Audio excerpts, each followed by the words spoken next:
Hello everyone, welcome back to my channel.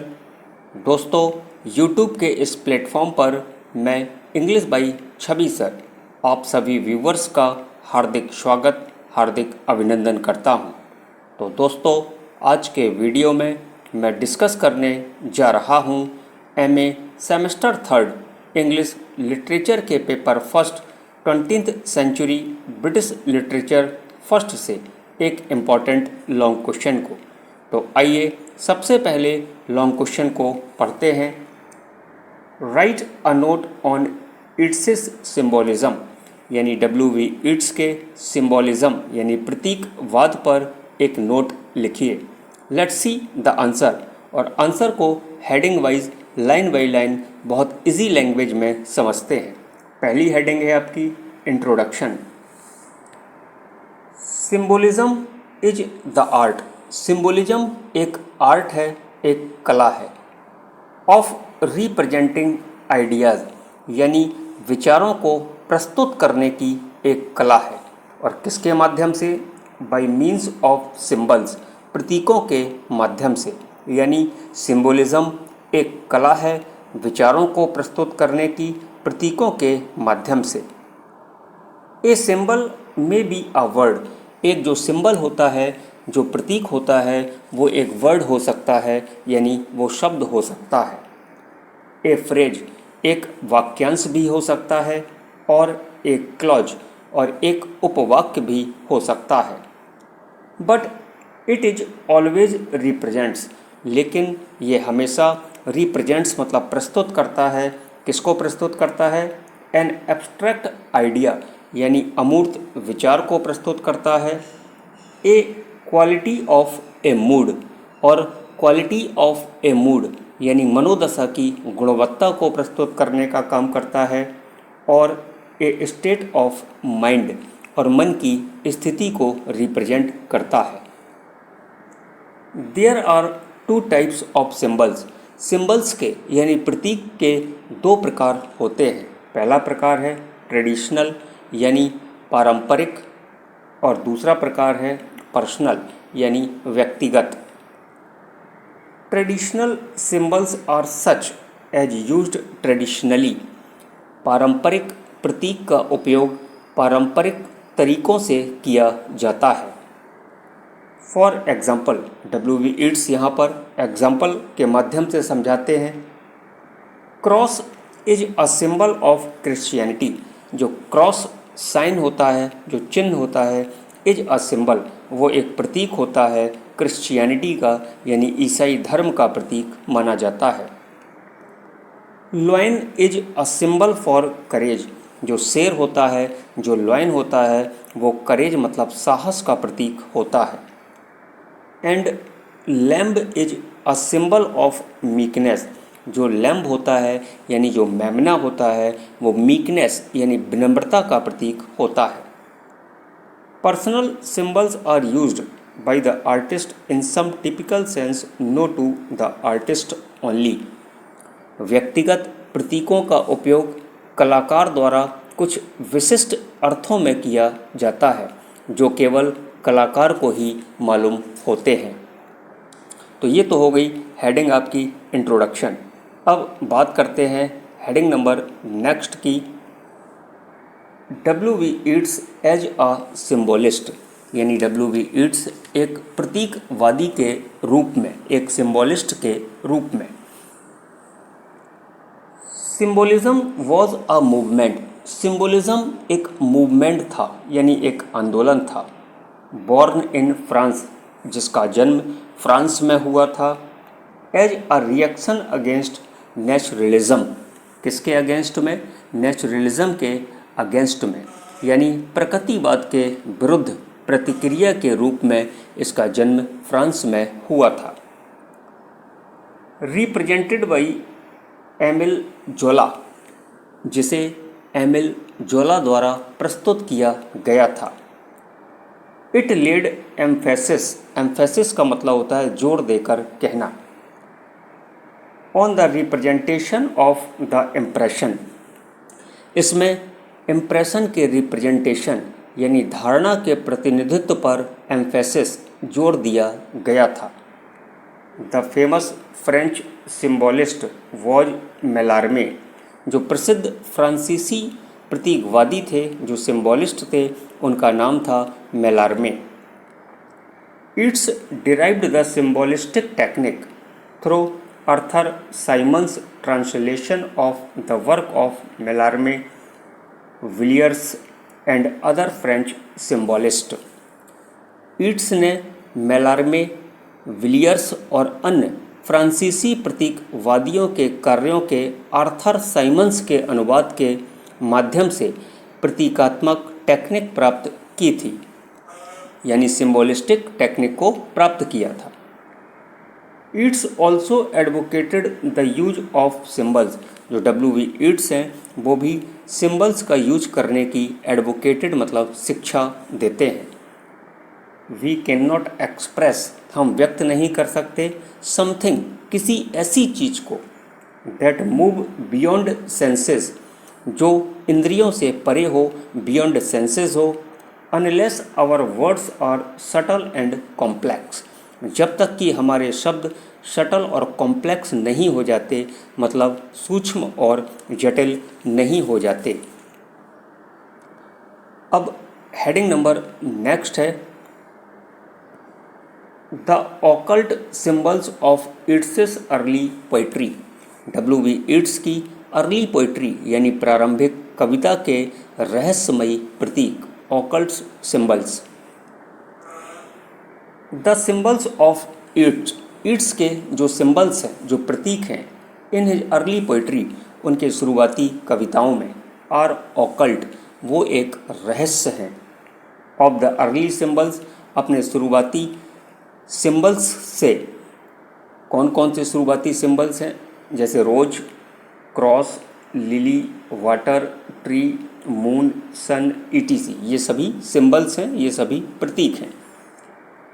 The rose is the most complex, इसमें जो रोज है वो सबसे ज़्यादा कॉम्प्लेक्स यानी जटिल है। It is used for different senses, इसका यूज किया गया डिफरेंट सेंसेस में, यानी अलग अलग अर्थों के लिए, एट डिफरेंट प्लेसेस, अलग अलग स्थानों में।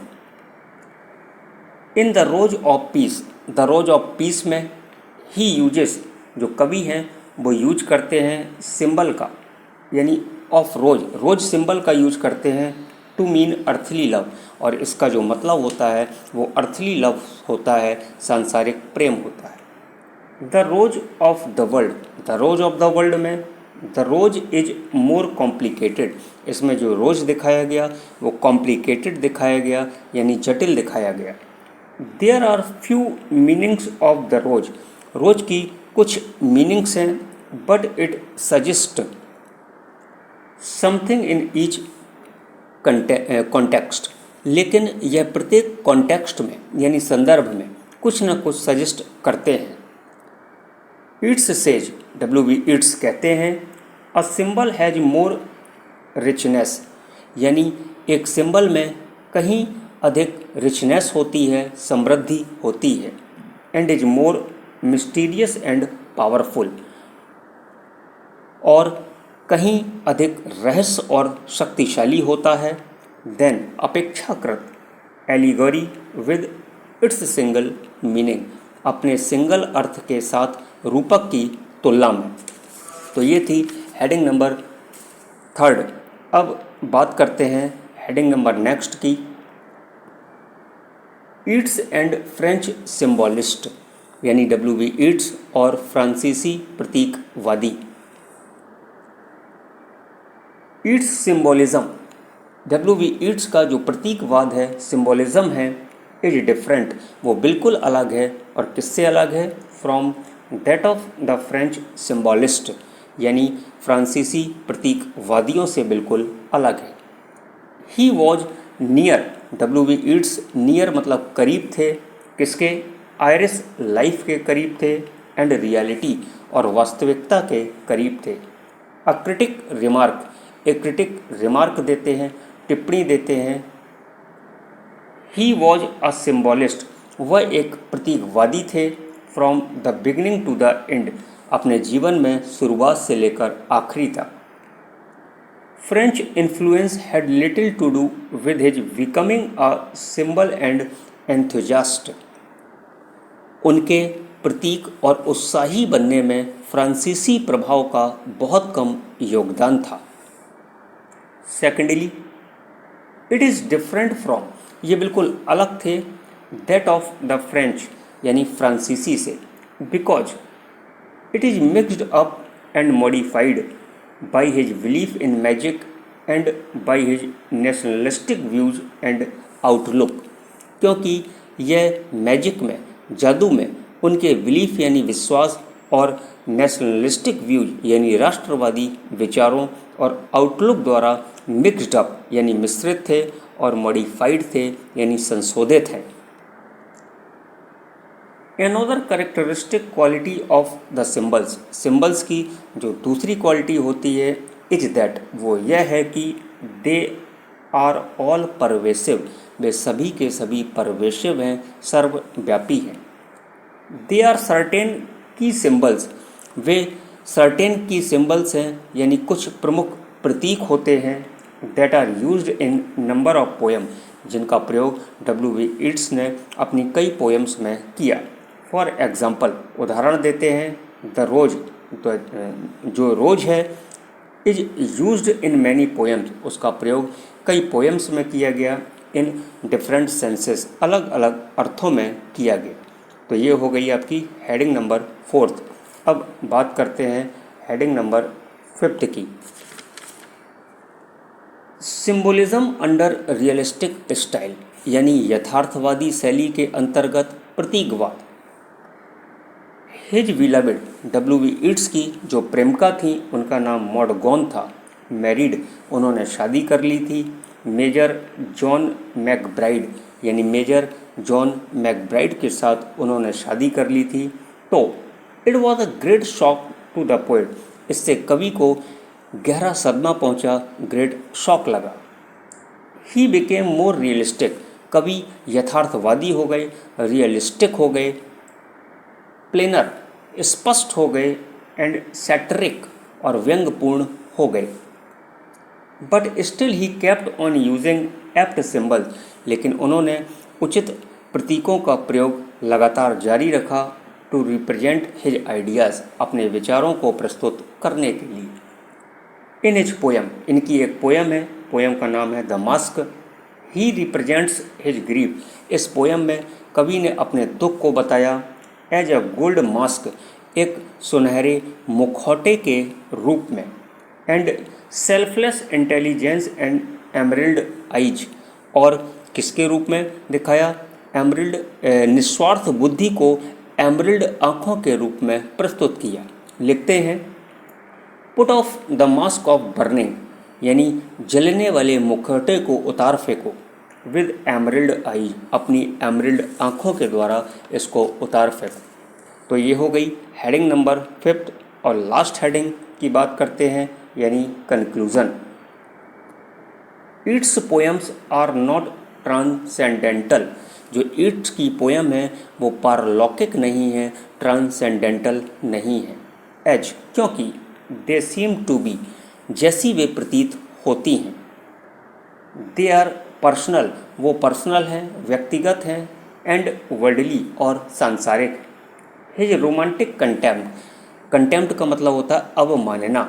His romantic contempt of the world is not as thorough as that of Mallarme, यानी दुनिया के प्रति उनकी रोमांटिक अवमानना मेलार्मे जितनी गहन नहीं थी। Who saw the worldly merely as the store of symbols of something else, जिसने दुनिया को किसी और चीज़ के प्रतीकों के भंडार के रूप में देखा था। He wanted to reconcile with, reconcile with का मतलब होता है स्थापित करना, तो W.B. ईट्स स्थापित करना चाहते थे वर्ल्ड एंड स्पिरिट, यानी संसार और आत्मा के साथ अपने आप को स्थापित करना चाहते थे, एंड टू इंटीग्रेट हिमसेल्फ, और अपने आप को इंटीग्रेट करना चाहते थे, एकीकृत करना चाहते थे, और किसके साथ, विद वर्ल्ड, संसार के साथ, एंड स्पिरिट, और आत्मा के साथ। थ्रू हिज सिंबल्स, लेकिन अपने सिंबल्स के जरिए, अपने प्रतीकों के जरिए। ईट्स रिमेंड अ सिम्बोलिस्ट, जो W.V. ईट्स थे हमेशा सिम्बोलिस्ट बने रहे, प्रतीकवादी बने रहे, from the beginning to the end, शुरुआत से लेकर अंत तक। As his poetic power attained maturity, क्योंकि उनकी जो पोइटिक पावर्स थी, अटेंड उसने प्राप्त किया था, मेच्योरिटी मतलब परिपक्वता को प्राप्त किया था। ओनली थ्रू हिज सिम्बल्स, अपने सिम्बल्स के जरिए, he could convey to his readers a definite picture of vague fleeting sensation and experience. केवल अपने प्रतीकों के माध्यम से ही वह अपने रीडर्स यानी पाठकों को इस वेग मतलब अस्पष्ट, और फ्लीटिंग सेंसेशन का मतलब होता है क्षणभंगुर अनुभूति, और एक्सपीरियंस का मतलब होता है अनुभवों की एक निश्चित तस्वीर को बता सके। तो दोस्तों, ये था आपका long question, W.V. Yeats as a symbolism. आपको कैसा लगा कमेंट करके ज़रूर बताइए। यदि चैनल पर आप नए हैं तो English by Chhavi sir channel को सब्सक्राइब करें, बेल आइकन को प्रेस करें। दोस्तों, वीडियो अच्छा लगा हो तो वीडियो को एक छोटा सा लाइक ज़रूर करें और अपने दोस्तों के साथ शेयर करना बिल्कुल भी मत भूलें। तो मिलते हैं आपसे नेक्स्ट वीडियो में। तब तक आप खुश रहिए, मस्त रहिए और जहाँ रहिए प्रसन्न रहिए। और हाँ, आप अपना और साथ साथ अपनों का भी ख्याल रखिए। Thank you for watching English by Chhavi sir channel.